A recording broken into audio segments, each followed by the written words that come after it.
Without medicine कैसे blood pressure blood sugar कम करना है, आइए आज फरीदा मैम से ये जानते हैं। Welcome Farida ma'am in your channel. हाँ, तो आपका ये ब्लड शुगर ब्लड प्रेशर कम करने के लिए जो टिप्स है, हाँ, ये 72 आवर्स का जो चैलेंज है, इसका बारे में कुछ बोलिए। जी हाँ, ये 72 आवर्स चैलेंज मैं इसलिए बोली हूँ क्योंकि मैं कुछ दिनों पहले मैं अपने सारे डाइट को स्किप करती थी। इनफैक्ट मैं 0 वोल्ट थेरेपी भी नहीं ली और सनलाइट जो मुझे 20 मिनट्स लेना था वो भी मैं नहीं ले रही थी क्योंकि ड्यू टू रेनी सीजन बहुत बारिश हो रही थी, दैट्स वाई। और फिर मैं उसे भी नहीं ली, कोकोनट वाटर भी नहीं ली। इनफैक्ट मैं लिविंग वाटर जो यूज़ करती हूँ उसे भी मैं स्किप कर चुकी थी, ठीक है। और इन ड्यूरिंग टाइम मैं कोई मिलेट्स भी नहीं ली और मैं आटे के साथ चना का आटा मिक्स करती हूँ तो वो भी मैं नहीं ले रही थी। मैं एक रिसर्च कर रही थी कि मैं अगर कुछ दिनों तक ये सारे को स्किप करती हूँ तो उसका रिजल्ट क्या होता है। तो मैं फिर देखी कि मेरा जो शुगर लेवल है वो बहुत इंक्रीज़ हो गया और मैं शॉक्ड हो गई कि मेरा जो शुगर लेवल था वो बहुत इंक्रीज़ हो गया, ठीक है। मेरा फास्टिंग लेवल मेरा आ गया 260 कितना था 266 फास्टिंग, ठीक है। और उसके बाद फिर आफ्टर लंच मेरा 269 आ गया। तो फिर मैं उसके बाद फिर मुझे तो बहुत परेशानी होने लगी। मेरे पूरे shoulder and back side and neck side and hand right side का मेरा बहुत पेन करने लगा, बहुत ज़्यादा, यहाँ तक कि मैं रो पड़ी दर्द से। और मेरा लेफ्ट में भी थोड़ा शोल्डर में हल्का सा पेन आ गया। तो मैं समझ गई कि या तो मुझे मेरा शुगर लेवल जो है वो इंक्रीज़ हो गया है या कैल्शियम की कमी हो गई है या जस्ट एसिडिक हो गया है। तो आफ्टर 3 डेज़ मैं अपना ब्लड टेस्ट की। आफ्टर 3 डेज़ नॉट मतलब जिस दिन मुझे ज़्यादा परेशानी होने लगी तो उस वक्त मैं ब्लड टेस्ट अपना टेस्ट की ब्लड को, तो मेरा देखने भी इंक्रीज़ हो गया 266 फास्टिंग एंड बीपी 269। तो नेक्स्ट डे से मैं फिर अपना डाइट जो था मेरा स्मार्ट डाइट उसे मैं शुरू कर दी, ठीक है। और जितना था मैं सारा की सिर्फ लिविंग वाटर जो था मेरा लिविंग वाटर उसके स्किप कर दी मैं। तो मैं बोली ठीक है तो नहीं करती हूँ और वो जो मिलेट्स खाती हूँ उसे भी मैं नहीं दी। और आटा के साथ वो नॉर्मल आटा के साथ मैं चना का आटा को इंक्लूड की, मगर मिलेट्स को मैं स्किप करके रखी। मैं क्योंकि मैं रिसर्च के दौरान थी तो मैं ये 18 से स्टार्ट की हूँ, 18, 19 एंड 20 और 21 को मैं जब अपना ब्लड टेस्ट की तो वो मेरा 260 कितना था 266 से मेरा फास्टिंग जो था वो आ गया कितना में 201 आया 266 से। आप लोग देखेंगे, मैं फ़ोटो दिखाऊंगी, ठीक है। वो टेस्ट का मेरे पास फ़ोटो भी है जो मैं टेस्ट की थी, तो आप लोग देखेंगे वीडियो है फोटो जो भी है। तो 201 आया, इतना से 266 से 201 आया ओनली ऑन 72 आवर्स। इसलिए मैं इस रिसर्च का नाम रखी हूँ 72 आवर्स चैलेंज। या ये चैलेंज है, बहुत बड़ा चैलेंज है। और वो जो मेरा फास्टिंग तो हो गया और पीपी था मेरा 269, वो कम होकर हो गया 207 ओनली 269 से 207 आया। Wow, only without 207 medicine. Yes, without medicine. Okay, तो मैं फिर अपना जो डाइट था उसको मैं स्टार्ट कर दी, ठीक है। और सिर्फ 1 डे मैं लिविंग वाटर ली हूँ, अभी मैं नहीं बनाई हूँ लिविंग वाटर, ठीक है। और अभी मैं मिलेट्स भी नहीं खा रही हूँ। तो बोलने का ये मतलब आता है कि विदाउट मिलेट्स भी हम लोग रिवर्स करते हैं।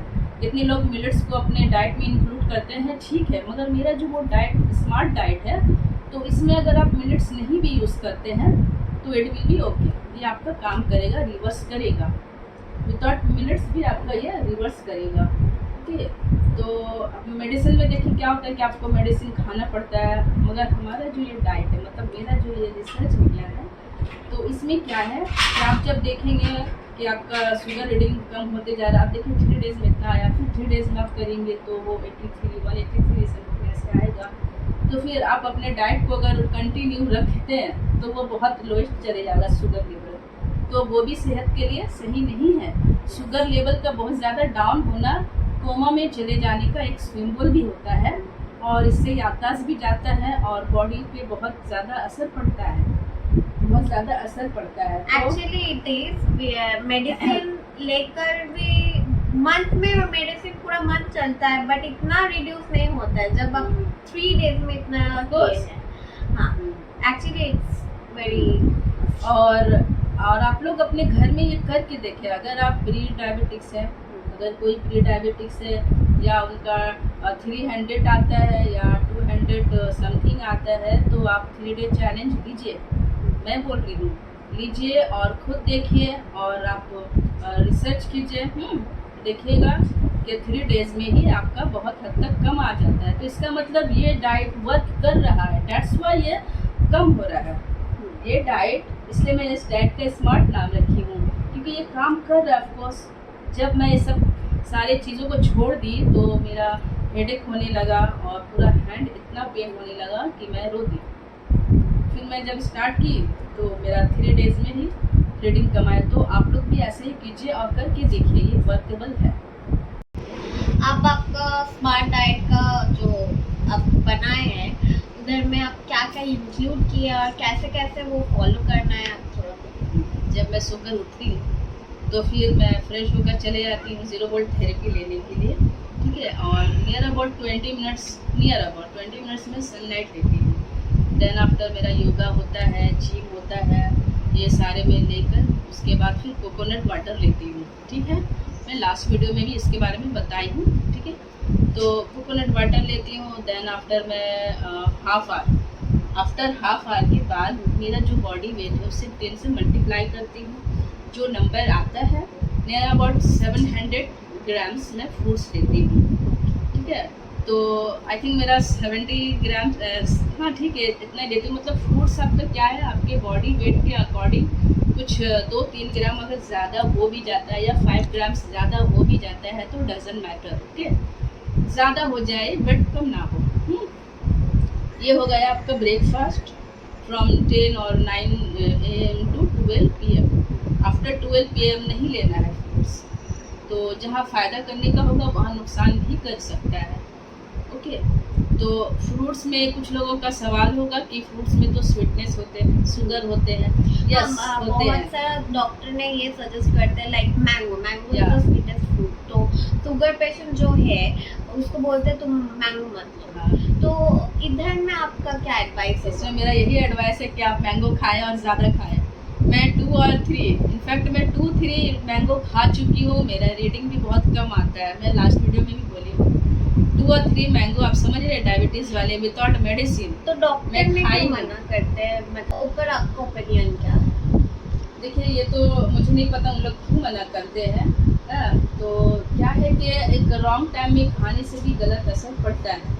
तो अगर आप उसी चीज़ को, जो चीज़ आपको फ़ायदा करेंगे, आप उसी को अगर गलत वे से लेंगे, गलत टाइम में खाएंगे तो उसका साइड इफ़ेक्ट ऑफकोर्स होता है। इनफैक्ट मैं 2 और 3 मैंगो खा चुकी हूँ और मैं डायबिटिक्स थी, अभी मैं डायबिटिक्स नहीं हूँ, ठीक है।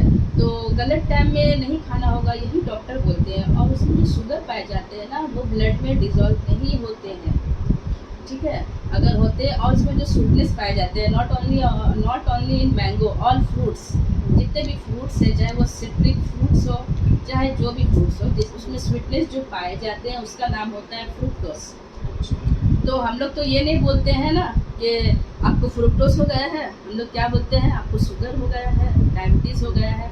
ब्लड शुगर हम लोग बोलते हैं, हम लोग ब्लड फ्रुक्टोस नहीं बोलते, हम लोग ब्लड फ्रुक्टोस नहीं बोलते, ब्लड शुगर बोलते हैं। तो इट्स मीन्स ये होता है कि आपका जो फ्रुक्टोस है वो ब्लड में डिसॉल्व नहीं होता है। So you can eat mango और any fruits, okay, by any doubt. Routine तो आप बता दिए, तो अब लंच टू डिनर आपका जो रूटीन है आप हाँ ज़रूर। बिफोर लंच मैं क्या करती हूँ, 5 से मल्टीप्लाई करती हूँ मेरा जो बॉडी वेट है। तो जो नंबर आता है ना, मैं कैरेट है, रूट बीट है, टोमेटोज है विदाउट सीड, और सीड भी ले सकते हैं, ऐसी कोई बात नहीं है, raw papaya and beet. Root beet मैं बोल चुकी हूँ, बिटर गार्ड, उसे करेला बोलते हैं। छोटा साइज का हो तो एक, बड़ा साइज का हो तो उसे आधा। अच्छा, पूरा रॉ वेजिटेबल लेना। हाँ, पूरा लेना है और उसे 5 से मल्टीप्लाई करना है। Okay, without any boiling, right? ना ना, बॉइलिंग नहीं। अगर जिनका भी एज ज़्यादा है तो वो च्यूइंग करने में अगर प्रॉब्लम होती है देन बॉईल कर सकते हैं, रॉ के। तो ये हो गया। देन आफ्टर आप अपना लंच ले लें। आप अगर चिकन मटन खाना पसंद करते हैं और सोचते हैं कि थोड़ा मैं चिकन मटन खाऊँ, ऐसे तो डॉक्टर मना करते हैं डायबिटीज़ वाले को कि चिकन मटन कबाब ये ज़्यादा नहीं खाएं, बट मैं खाती हूँ, ठीक है। बट क्वांटिटी आपको बैलेंस, फूड का बैलेंस हो या कुछ भी हो, तो बैलेंस में होना बहुत ज़रूरी है। बैलेंस बनाए रखना बहुत ज़रूरी है। अगर आप एक टाइम में अगर आप खाते हैं मटन चिकन कबाब कुछ भी खाते हैं तो उसके साथ आप वेजिस, नॉट रॉ वेजिस, पका हुआ हल्का वेजिस जिसमें ऑयल कम हो, तीखापन कम हो, वो आप इंक्लूड कर सकते हैं, ठीक है। मतलब जिसको हम लोग बोलते हैं vegetable salad. Yes, salad not, सब्जी। हाँ, सब्जी जिसको बोलते हैं, तरकारी जिसे बोलते हैं। तो एक सब्जी रख ले आप, और एक जैसे कि मटन चिकन कुछ भी है तो आप वो रख लें। और जैसे वो आप राइस खाती हैं तो राइस खा सकती है, ऐसा कोई बात नहीं है, क्योंकि अभी तो मैं मिलेट्स नहीं खा रही हूँ रिसर्च के दौरान। ओके, तो ये हो गया। उसी तरह से आपको फिर डिनर भी उसी तरह से आपको करना है, 5 से मल्टीप्लाई करके रॉ वेजेस खाना है, देन डिनर। तो आप एक काम करें, अगर दिन में आप मटन चिकन खाते हैं तो रात को आप डिनर के टाइम इसे स्किप कर दें, सिर्फ आप वेजिस लें और रोटी लें, ठीक है। ये हो गया। और शाम के टाइम जैसे आपको, जैसे हम लोग नाश्ता करते हैं, तो नाश्ता में मैं क्या करती हूँ, कुछ लीफी वेजिस खाती हूँ, जैसे कि कोरिएंडर लीव्स, कड़ी लीव्स। तो जैसे कि इवनिंग में हम लोग स्नैक्स लेते हैं, तो उसी तरह से हम लोग स्प्राउट वाले चने या फिर मूंग के जो दाल होते हैं स्प्राउट वाले सिर्फ ऐसे नहीं, 20 ग्राम्स या 21 ग्राम्स आप उसे अपने बॉडी वेट के अकॉर्डिंग उसे मल्टीप्लाई कर लें, जो नंबर आएंगे उसी हिसाब से आपको स्प्राउट वाले चने। सो लास्ट, क्या कोई आपका मैसेज है हमारा ऑडियंस? यस है, मैं ये चाहती हूँ कि मेरी आवाज़ उन घरों तक जाए, और ज़रूर जाए जहाँ लोग ना जाने कितनी सालों से मेडिसिन खा रहे हैं और डायबिटीज़ है उनको, और फिर क्योर भी नहीं होता है, वो खाते रहते हैं दवा, ठीक है। और सिर्फ डायबिटीज़ नहीं, बहुत सारे बीमारियों से उन लोग घिरे हुए रहते हैं। तो जो मैं स्मार्ट डाइट के बारे में बताई हूँ ये बहुत वर्केबल है। तो जैसे कि किडनी के प्रॉब्लम है, सिस्ट प्रॉब्लम है, और कुछ भी बॉडी में ग्लैंड है, ये सारी क्योर हो जाती है, मगर टाइम लगती है। मगर आपको पूरा फॉलो करना होगा, जितना मैं डाइट बताई हूँ टू जेड पूरा फॉलो करना होगा, then it will be cure, okay. और मैं ये चाहती हूँ कि जिनको डायबिटीज़ है वो ये 72 आवर वाले चैलेंज को एक्सेप्ट करें और करके देखें।